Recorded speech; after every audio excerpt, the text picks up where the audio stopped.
So my name is Frank Spencer. I'm president of Aztec Contractors. I was born and raised in Pecos, Texas, which is a small town east of El Paso.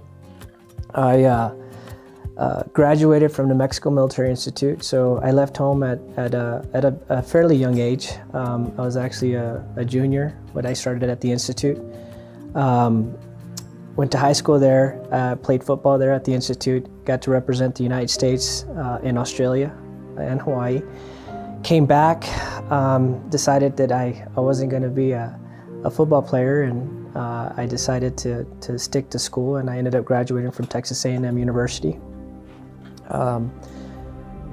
After Texas A&M, I was working in the mortgage industry in San Antonio, Texas. Aztec was owned previously by my father back in the 1980s, actually 89. And so my father was doing primarily construction work in the Pecos, Trans-Pecos area. And in 2006,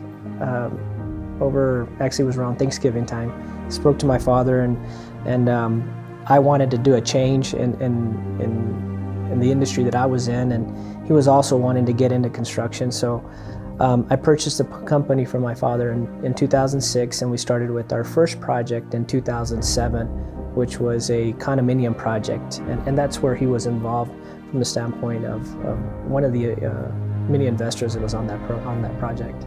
A lot of things that were done when I purchased Aztec was I decided to do a year-long program called eMyth, and it really, throughout that year, it really got me to understand the reasons why I wanted to go into business, why I had taken over this company, and helped me outline a vision, a purpose, and a plan as to how we were going to move the company forward. And so I think that with that, we started implementing a lot of systems, or the beginning stages of implementing systems on how the company was going to operate. Reliable, predictable, and consistent. Getting the business off on the right start is the implementation of those systems. Or at least thinking about how the company should operate in order to give those consistent results. Yeah, no, Aztec, we started doing multifamily type projects, and in 2009, we received our certification to work with, our 8A certification, and that is a certification that allows us to work with the federal government. We were also a small disadvantaged business. We were minority business enterprise. We were state hub certified, and we're also now a federal hub zone. And so these certifications sort of helped us put ourselves in a position to do work with the federal government that otherwise we wouldn't have had the opportunity. And through the SBA, the Hispanic Chamber of Commerce, they were very influential in helping us attain these certifications. And at that point, it really put us in a different field, because not only were we doing multifamily work for local agencies such as the Housing Authority, the City of El Paso, but we were doing work for the City of El Paso, but now we were doing work with the federal government. But that came with its own set of nuances. I mean, it took us over 3 years to really start doing work with the feds. And it was a pretty crucial and point in our business to where we had to prove ourselves to a lot of different clients, and so the bar was set pretty high when we started doing federal contract work. After 3 years of going out there and knocking on doors and doing capability presentations for anybody who would listen to me, we had our first opportunity out of the Fort Worth district with GSA, and that project was in Homestead, Florida. And I'm sitting in El Paso, Texas, and I get the call about a project that we were going to get sole sourced, and get it in my email. I open it up and I see Homestead, Florida, and I'm thinking, how are we going to do this job in Homestead, Florida? And so quickly thereafter, once we reviewed the project, I decided, again, it was an opportunity, and so we took the job. We didn't make any money, but we didn't lose money, and we did a good job.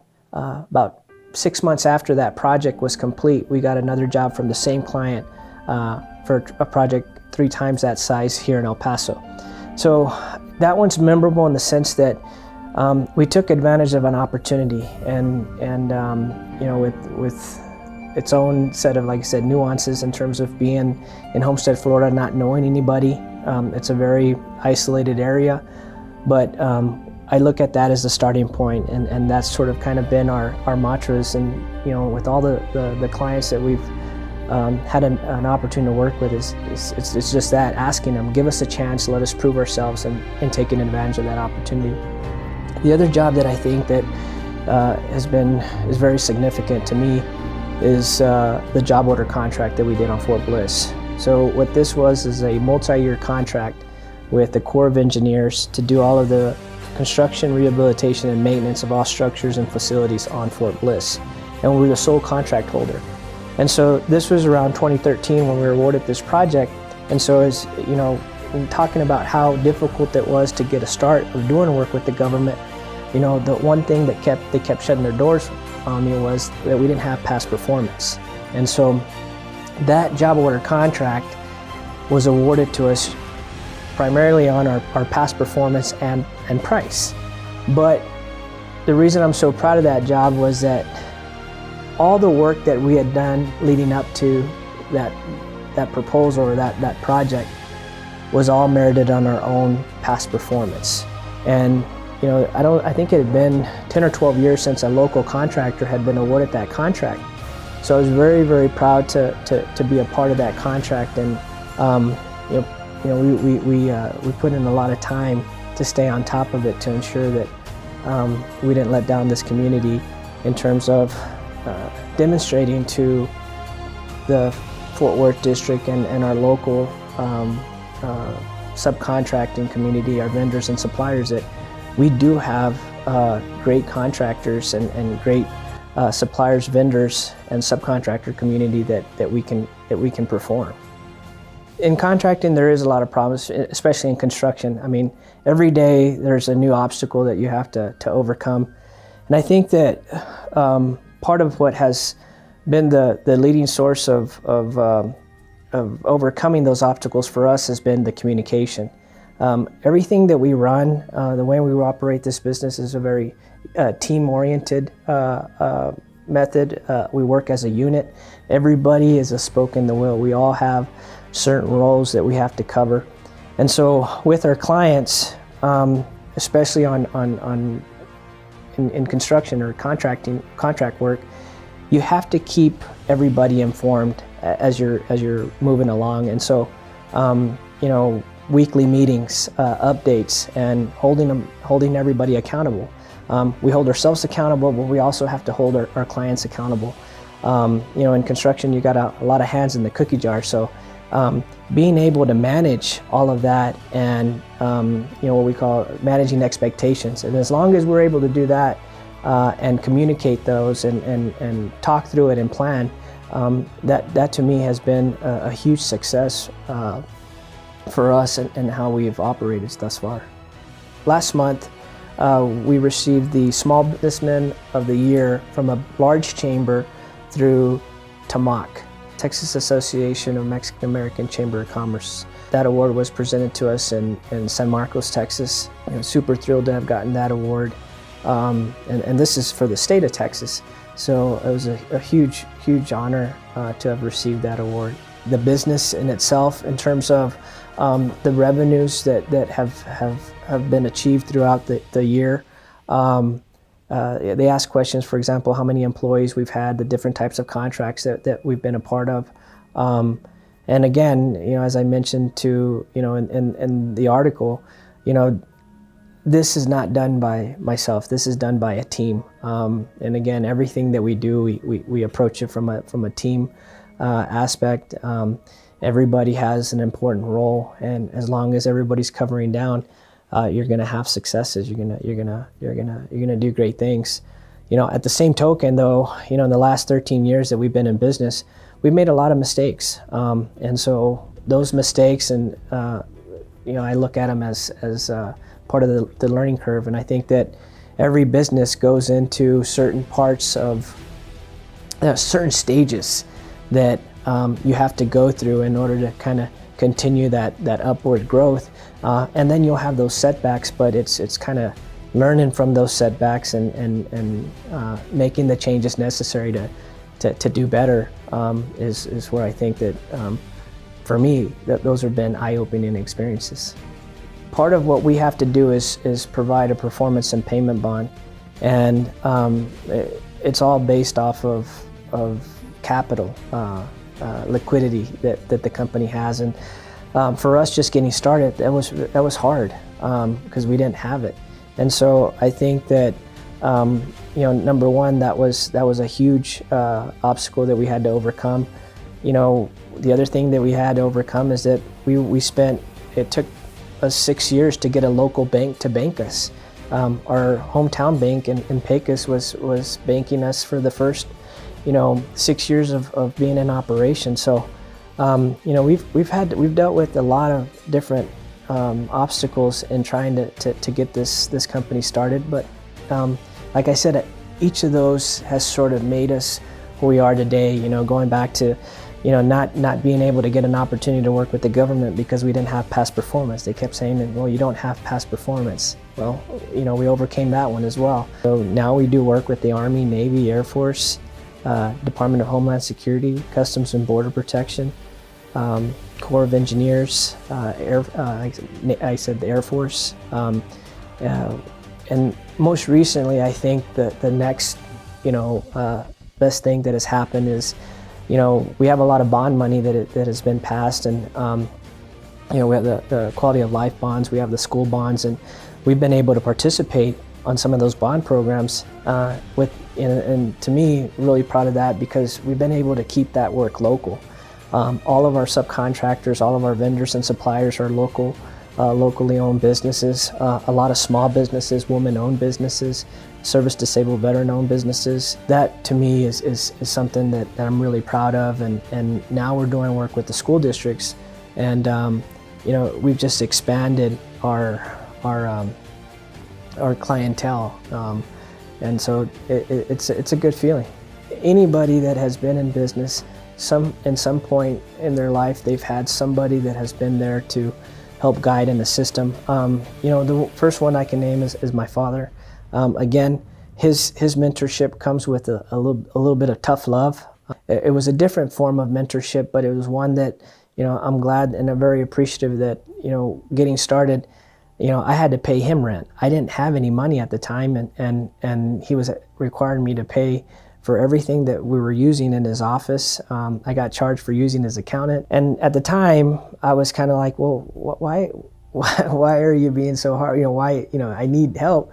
But looking back now, to me that was probably one of the best lessons he could have taught me, because now you learn how to appreciate those things. How to appreciate hard work, not having, learning how to work on a budget. And so, my father was a huge mentor. I was involved with a lot of different organizations here throughout the last 10 years, and I found several mentors in a lot of the organizations that I've been a part of. CEA, Comunidad en Acción, was a big, several individuals there were huge mentors. I've had friends that stepped up, when I first got started, that I also looked at as mentors. Individuals that worked for me have also been sources of mentorship for me.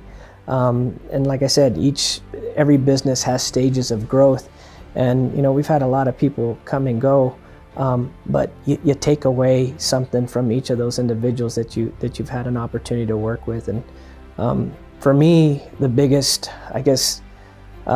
takeaway, or the biggest feel-good moment is that as people have come and worked with us and have gone and either started their own business or working for other companies, I think that there's a lot of great takeaways that they have from being a part of this team. And to me, that's one of those win moments, when you're able to impact somebody's life.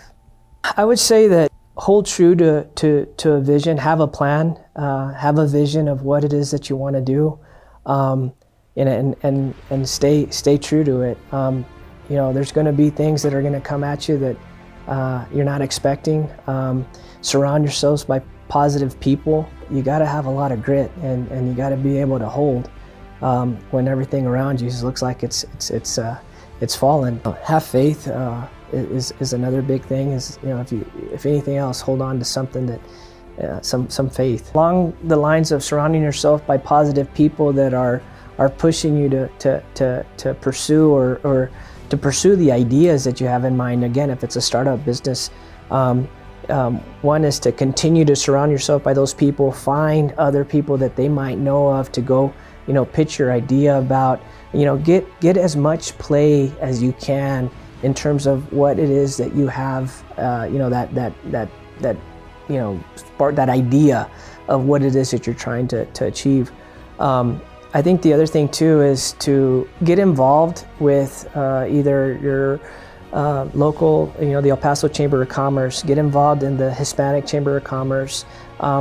Try to network as much as you can to, again, find those individuals, those organizations that will help mentor and nurture this idea that essentially you're trying to create. Yeah, they're out there. It's just, I think, another caveat to that would be is that as an individual, when you commit, when you decide that this is something that you want to do, you have to, you gotta want it. You gotta truly want it, and know that, you're gonna go through everything to get to this place that you want to be.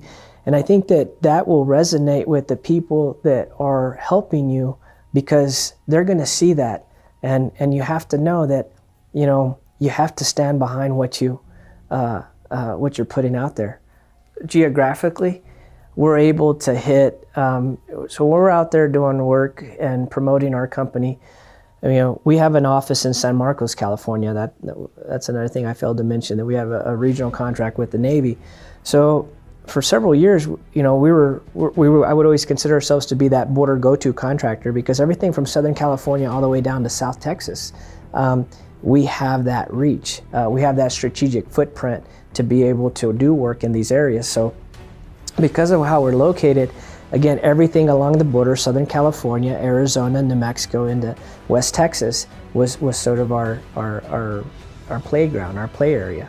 And so we would not shy away from doing work out in these areas.